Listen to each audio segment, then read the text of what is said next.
Donc je suis arrivé à Bruxelles il y a 8 ans. Je suis arrivé ici après mes études. Donc j'ai fait un stage chez un designer belge. Et j'ai une copine qui m'a montré la gravure. Et du coup, ça m'a vachement plu. Je me suis dit que j'allais m'établir à Bruxelles pour développer cette passion de la gravure. En fait, j'ai toujours été intéressé par le côté do it yourself, fais-le toi-même, etc. Donc je faisais déjà mes propres t-shirts à l'époque. J'écoutais de la musique un petit peu punk comme ça. Et donc c'était vraiment, si tu aimes bien un groupe, tu prends un marqueur et tu fais directement le nom du groupe sur le t-shirt toi-même, quoi. Là en ce moment, je suis en train de travailler sur une plaque de linoléum, donc qui est assez grande. C'est mon premier format aussi grand.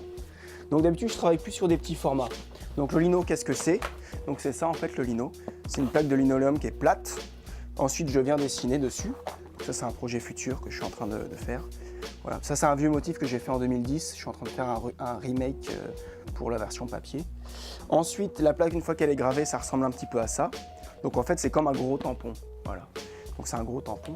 Et du coup, le t-shirt, quand il est fini, ça fait un petit peu un truc, voilà, comme ceci. Voilà.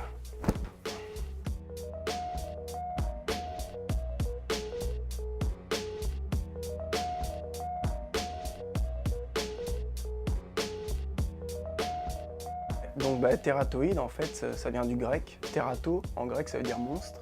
Et oïde, c'est qui a l'apparence d'eux. Et donc c'est qui a l'apparence d'un monstre, voilà. Parce que mon travail, c'est sur un espèce de bestiaire avec des monstres. Il y a toujours des petits yeux, des tentacules, des choses comme ça.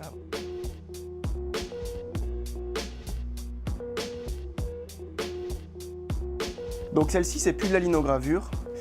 J'ai fait quelques planches en linogravure, mais là, c'est directement fait au pinceau, en fait, et à l'encre de Chine.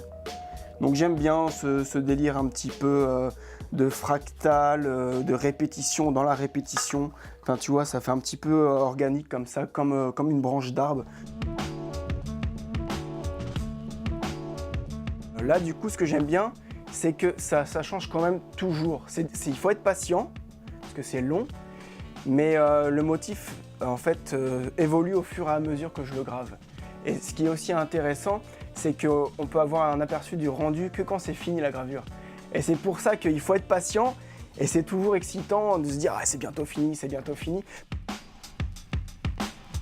Donc ouais, ce que j'aime bien avec ce motif un petit peu abstrait, à la différence de ce que je fais d'habitude, qui est plus figuratif, c'est que je peux cacher un petit peu des motifs dedans comme ça, je peux cacher du texte, ou je peux cacher des symboles. Donc voilà, j'aime bien ce côté abstrait, et si on regarde avec attention, on voit des choses dedans.